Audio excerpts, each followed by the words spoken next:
One Ford was axed before the public could buy it, yet a surviving prototype quietly swapped hands for a rumored $1.75 million.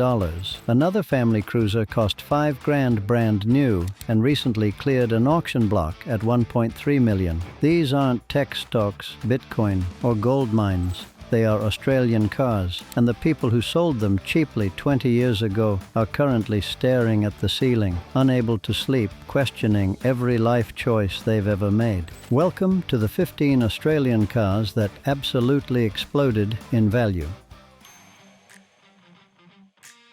This Falcon is the entry point on this list, and even the entry point stings. This was Ford's definitive, turbocharged answer to every arrogant V8 that had spent the previous decades laughing at the humble Aussie inline-six. The 4-liter powerhouse packed a Garrett turbocharger pushing roughly 320 horsepower. In 2002, that was enough to make far more expensive machinery look incredibly silly. A decade ago, P-platers were swapping these for $15,000 and treating them like disposable track toys. Today, unmodified, low-kilometer examples with a full logbook command money that leaves casual observers absolutely flabbergasted.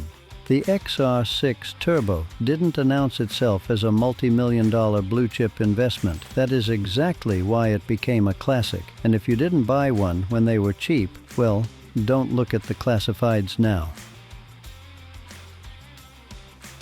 When Holden announced they were pulling up stumps on local manufacturing, the red line instantly became a collector piece without even asking to be one. It was a pre-packaged investment wrapped in pure historical grief. The 6.2-liter LS3 V8 produced a glorious 408 horsepower. Buyers who grasped the finality of the situation raided dealerships for manual versions like seagulls on a hot chip. While most clean examples climbed steadily, the ultimate jaw-dropper was the final serial numbered red line offered to the public, which fetched a staggering $750,000. And the kick in the teeth? Holden cheekily kept the true ceremonial last car for themselves. There will never be another Australian-built V8 Commodore. That single sentence explains everything you need to know about this market insanity and why owners are guarding their keys like they're the crown jewels. The final public red line is already an untouchable icon. Coming up, Ford's most violent supercharged farewell and the radical Holden that shoehorned a supercar engine into a locally built family sedan.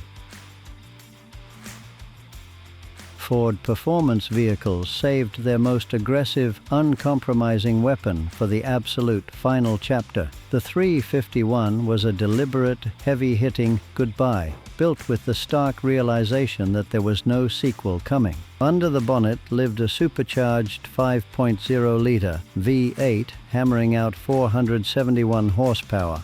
Ford proudly named the car after its metric output figure, ensuring everyone understood the gravity of what they'd built. Production was strictly limited. What traded at sticker price in 2014 has climbed in value every single year since, creating a massive wave of regret for anyone who sold early to buy a sensible SUV. The 351 left the factory knowing it would never be replaced. The secondary market has spent the last decade proving that exact point very, very loudly. Only 300 of these monsters ever existed, with just 275 allocated for Australia. This one was the undisputed peak of local muscle. Nothing was held back, and nothing was saved for a next time that wasn't coming. It carried a mind-bending 6.2-liter supercharged LS9 V8 pushing 635 horsepower, making it the most powerful engine ever fitted to a production Australian road car. It cost a hefty $170,000. Soon after, a single sedan crossed the block for a jaw-dropping $363,000. Collectors recognized the W1's legendary status before the assembly line even stopped moving. In a few decades, people will talk about the W1 the exact same way they talk about the legendary Phase 3 today. Up next, a neon yellow HSV restricted to just 85 units, and the high-tech racer that turned 302 homologation specials into pure gold. only 85 made. That is the entire, ridiculously tiny global production run of this Holden legend, built back in 1996 in a glorious shade of high visibility yellow. Most people who saw one back then had absolutely no clue what they were looking at. Under the blinding paint didn't just sit some bog-standard block. It packed a 5.7-liter Harrop-stroker Holden V8, ripped from the old 5.0-liter and beefed up to punch out 290 horsepower. It was an absolute beast. Finding an original one today takes a long time and a lot of money. The first one ever built was kept in perfect condition, and somebody bought it for a staggering $1 million. While that $1 million price tag is an absolute best-case scenario, it proves the ceiling for this car is somewhere near the moon. Every single one of those 85 cars is locked away tightly by owners who aren't budging. The HSV VNSS Group ASV is a name clearly assembled by a committee to satisfy a strict motorsport rulebook rather than attract casual foot traffic into a local Holden showroom. Only 302 of these distinct high-revving weapons were built specifically to homologate for Group A touring car racing. Armed with a specialized 5.0-liter V8, these were purpose-built race cars masquerading as street vehicles. What traded for cheap used car money back in the late 90s now requires a quiet, high-stakes conversation instead of a standard classified ad. The pure homologation special always becomes the car you desperately wish you had kept in your shed. The collectors who figured that out early have been spectacularly rewarded. The Group A is serious corporate money now, coming up the infamous plastic pig that shocked the 1980s and the legendary blue meanie that Peter Brock made completely untouchable. 750 were built, making it one of the more common homologation specials on this list. Yet it is still nowhere near enough to satisfy the frantic modern collector market, affectionately known as the Walkinshaw, and far less reverently as the plastic pig due to its aggressive wind tunnel-tested body kit that looked like it could double as a snowplow. It launched with a price tag around $47,000 new. Decades later, a pristine, never-registered example fetched a massive $340,000. The plastic pig nickname might not have been a compliment in 1988, but the prices it commands today are absolutely no joke. Anyone who sold one cheap in the 90s is likely avoiding looking at the current numbers entirely. Only 502 of these beauties were ever built to keep the racing authorities happy. Peter Brock's famous Holden dealer team produced the striking VK Group A to meet strict homologation rules, and its iconic nickname stuck faster than superglue. The Blue Meanie wore the legendary Formula Blue paint, don't let anyone tell you it's Alpine, and packed a 304 cubic inch Holden V8 built specifically to dominate Group A. Built for Mount Panorama first and public roads second, the absolute peak of this car's dominance was realized when Peter Brock's personal example crossed the block for over $1,057,000. While Brock's personal car is obviously the holy grail, pristine matching numbers examples still command serious six-figure sums. The collector market has absolutely not finished paying its expensive respects to the king of the mountain. The Blue Meanie is automotive royalty, but the next Ford had secret option code that regular buyers completely missed, and the legendary Monaro that kicked off Australia's entire muscle car obsession. This Falcon is a secret high-performance factory package hidden away on the XA-GT Falcon. It was never printed in the official sales brochures, meaning most regular buyers never even knew to tick the box. It was essentially a stealth homologation package secretly utilizing leftover parts from the cancelled Phase 4 racing program. Finding an unmodified, genuine Survivor today is a multi-year treasure hunt. The absolute peak of this legend was the famous Chicken Coupe, a dusty, completely unrestored farm shed Survivor that still managed to fetch over $300,000 at auction. When a literal barn find covered in decades of chicken dust commands that much cash, you know the pedigree is real. If an RPO 83 surfaces today, the price is entirely up to the seller's whims. This one is the Blueprint, the car that kicked off Australia's entire domestic muscle car obsession. The 327 arrived at a time when local buyers had never seen anything so unashamedly aggressive from a local manufacturer. It featured a legendary 327 cubic inch Chevrolet-sourced V8 and instantly secured a permanent motorsport identity by dominating Bathurst in 1968. Today, verified, matching numbers examples easily trade between $150,000 to well over $200,000. Finding a genuine, unmolested one for reasonable money is now a total fantasy. Every single high-performance muscle car that Holden built afterward owes its entire genetic code to this specific vehicle.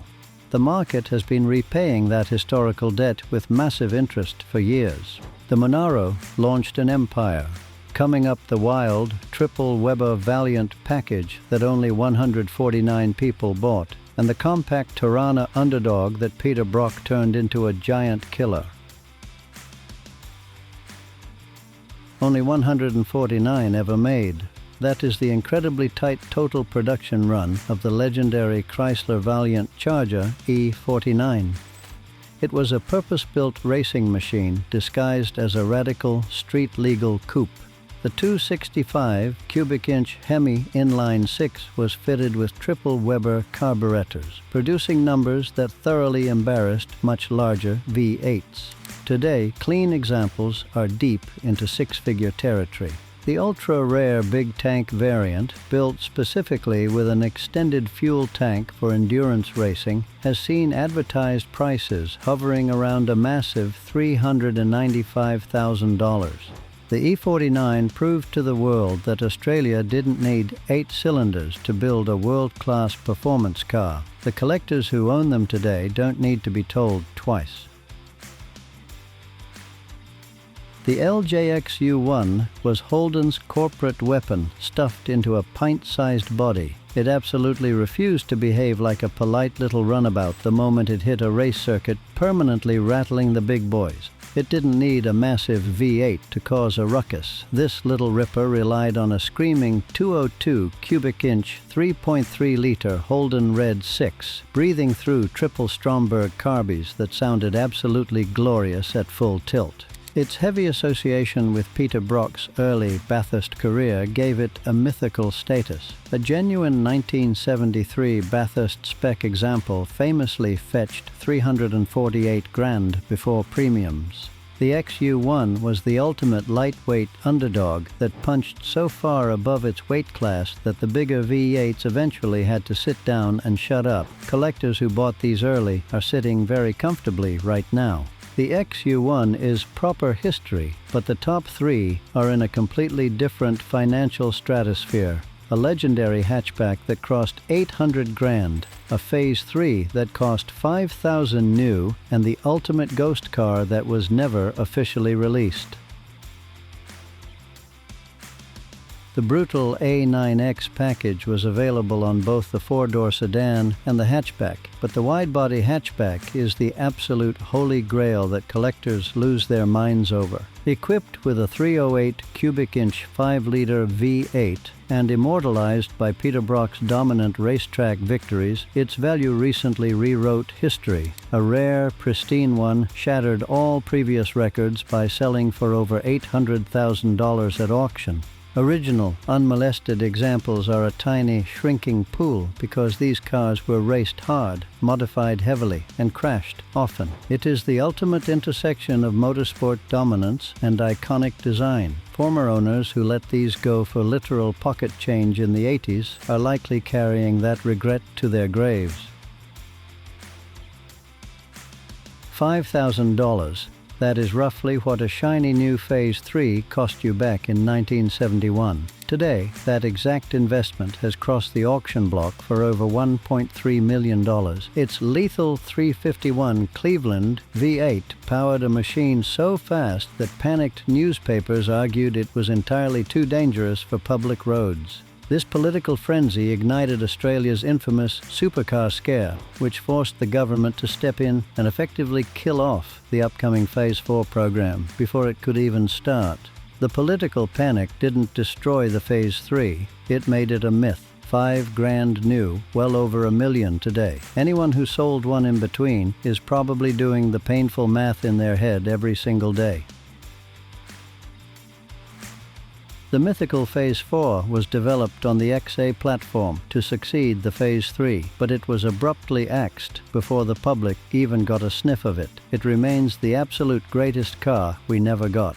The supercar scare had done its damage, political pressure mounted, and the race program was quietly murdered behind closed doors.